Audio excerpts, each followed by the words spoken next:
श्री राधे राधे प्रिय मित्रों, आज हम शिवरात्रि की व्रत कथा सुनेंगे। श्री गणेशाय नमः। पूर्व काल में चित्रभानु नामक एक शिकारी था। जानवरों की हत्या करके वह अपने परिवार को पालता था।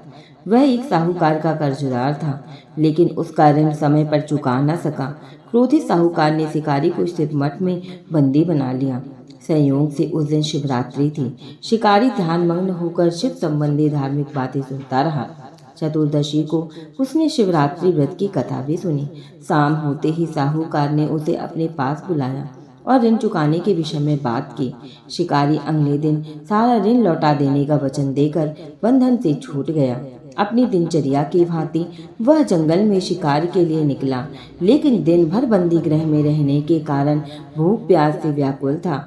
शिकार खोजता हुआ वह बहुत दूर निकल गया। जब अंधकार हो गया तो उसने विचार किया कि रात जंगल में ही बितानी पड़ेगी।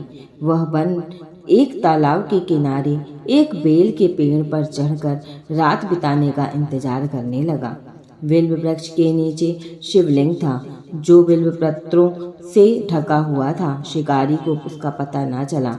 पड़ाव बनाते समय उसने जो टहनियाँ तोड़ी वे संयोग से शिवलिंग पर गिरती चली गईं। इस प्रकार दिन भर भूखे प्यासे शिकारी का व्रत भी हो गया और शिवलिंग पर बिलपत्र भी चढ़ गया। एक पहर रात्रि बीत जाने पर एक गर्भिणी हिरणी तालाब पर पानी पीने पहुंची। शिकारी ने धनुष पर तीर चढ़ाकर ज्यों ही प्रत्यंचा खींची, हिरणी बोली, मैं गर्भिणी हूँ, शीघ्र ही प्रसव करूंगी। तुम एक साथ दो जीवों की हत्या करोगे, जो ठीक नहीं है। मैं बच्चे को जन्म देकर शीघ्र ही तुम्हारे समक्ष प्रस्तुत हो जाऊंगी, तब मार लेना। शिकारी ने प्रत्यंचा ढीली कर ली और हिरणी जंगल झाड़ियों में लुप्त हो गई। प्रत्यंचा चढ़ाने पर ढीली करने के वक्त कुछ बिलपत्र अनायास ही टूटकर शिवलिंग पर गिर गए। इस प्रकार उससे अनजाने में ही प्रथम पहर का पूजन भी संपन्न हो गया। कुछ देर ही बाद एक और हिरणी उधर से निकली। शिकारी की प्रसन्नता का ठिकाना न रहा। समीप आने पर उसने धनुष पर बाण चढ़ाया। तब उसे देख हिरणी ने विनम्रता पूर्वक निवेदन किया, हे शिकारी, मैं थोड़ी देर पहले ऋतु से निवृत्त हुई हूँ, कामोत्तर विहरणी हूँ, अपने प्रिय की खोज में भटक रही हूँ। मैं अपने पति से मिलकर शीघ्र ही तुम्हारे पास आ जाऊंगी। शिकारी ने उसे भी जाने दिया। 2 बार शिकार को खोकर उसका माथा ठनका। वह चिंता में पड़ गया। रात्रि का आखिरी पहर बीत रहा था। इस बार भी धनुष से लगकर कुछ बिलपत्र शिवलिंग पर जा गिरे तथा दूसरे प्रहर की पूजन भी संपन्न हो गई। तभी एक अन्य हिरणी अपने बच्चों के साथ उधर से निकली। शिकारी के लिए यह स्वर्णिम अवसर था। उसने धनुष पर तीर चढ़ाने में देर नहीं लगाई। वह तीर छोड़ने ही वाला था कि हिरणी बोली, हे शिकारी, मैं इन बच्चों को इनके पिता के हवाले करके लौट आऊंगी।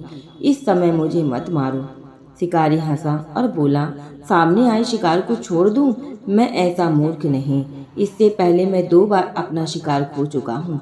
मेरे बच्चे भूख प्यास से व्यग्र होंगे। उत्तर में हिरणी ने फिर कहा, जैसे तुम्हें अपने बच्चों की ममता सता रही है, ठीक वैसे ही मुझे भी। हे शिकारी, मेरा विश्वास करो, मैं इन्हें इनके पिता के पास छोड़कर तुरंत लौटने की प्रतिज्ञा करती हूँ। हिरणी का दुख भरा स्वर सुनकर शिकारी को उस पर दया आ गई। उसने उस मृगी को भी जाने दिया। शिकारी के अभाव में तथा भूख प्यास से व्याकुल शिकारी अनजाने में ही बेलपत्र पर बैठा बेलपत्र तोड़ तोड़ कर नीचे फेंकता जा रहा था। पाँव फटने को हुई तो एक हष्ट पुष्ट मृगी उसी रास्ते पर आया। शिकारी ने सोच लिया कि इसका शिकार वह अवश्य करेगा। शिकारी की तनी प्रतीक्षा देखकर मृग विनीत स्वर में बोला, हे शिकारी, यदि तुमने मुझसे पूर्व आने वाली 3 मृगियों तथा छोटे छोटे बच्चों को मार डाला है, तो मुझे भी मारने में विलंब ना करो, ताकि मुझे उनके वियोग में एक क्षण भी दुख न सहना पड़े। मैं उन हिरणियों का पति हूँ। यदि तुमने उन्हें जीवन दान दिया है, तो मुझे भी कुछ क्षण का जीवन दान देने की कृपा करो। मैं उनसे मिलकर तुम्हारे समक्ष उपस्थित हो जाऊंगा। मृग की बात सुनते ही शिकारी के सामने पूरी रात का घटना चक्र घूम गया। उसने सारी कथा मृग को सुना दी। तब मृग ने कहा, मेरी 3 पत्नियां जिस प्रकार प्रतिज्ञाबद्ध होकर गई हैं, मेरी मृत्यु से अपने धर्म का पालन नहीं कर पाएंगी।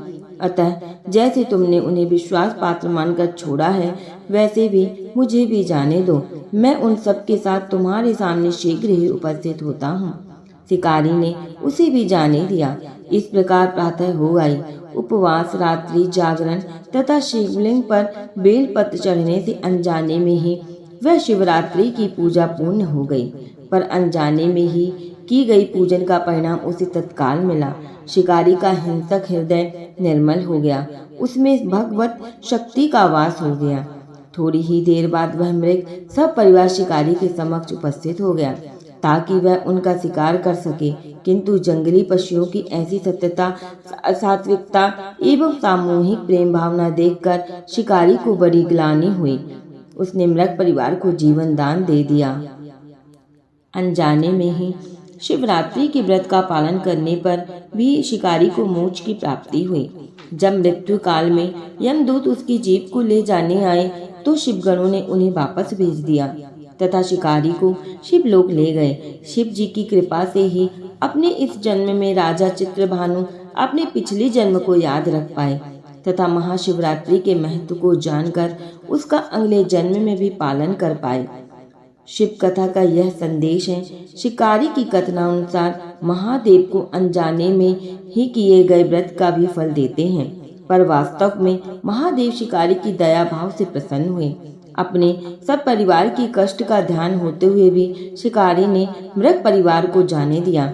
यह करुणा ही वस्तुतः उस शिकारी को उन पंडित एवं पुजारियों से उत्कृष्ट बना देती है जो कि सिर्फ रात्रि जागरण, उपवास एवं दूध, दही, बेलपत्र आदि द्वारा शिव को प्रसन्न कर लेना चाहते हैं। इस कथा में सबसे महत्वपूर्ण बात यह है कि इस कथा में अनजाने में हुए पूजन पर भी विशेष बल दिया गया है। इसका अर्थ यह नहीं है कि शिव किसी भी प्रकार से किए गए पूजन को स्वीकार कर लेते हैं अथवा भोलेनाथ जाने या अनजाने में हुए पूजन में भी भेद नहीं करते। वास्तव में वह शिकारी शिव पूजन नहीं कर रहा था। इसका अर्थ यह भी हुआ कि वह किसी तरह के किसी फल की कामना भी नहीं कर रहा था। उसने मृग परिवार को समय एवं जीवन दान दिया जो कि शिव पूजन के समान है। शिव का अर्थ ही कल्याण होता है। उन निरीह प्राणियों का कल्याण करने के कारण ही वह शिव तत्व को जान पाया तथा उसका जीव शिव में साक्षात्कार हुआ। परोपकार करने के लिए महाशिवरात्रि का दिवस होना भी आवश्यक नहीं है।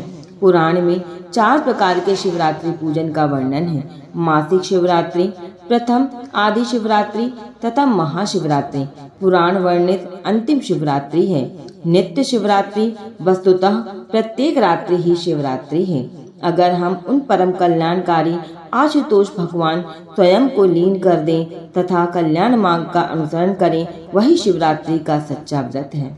बोलो शिव पार्वती की जय।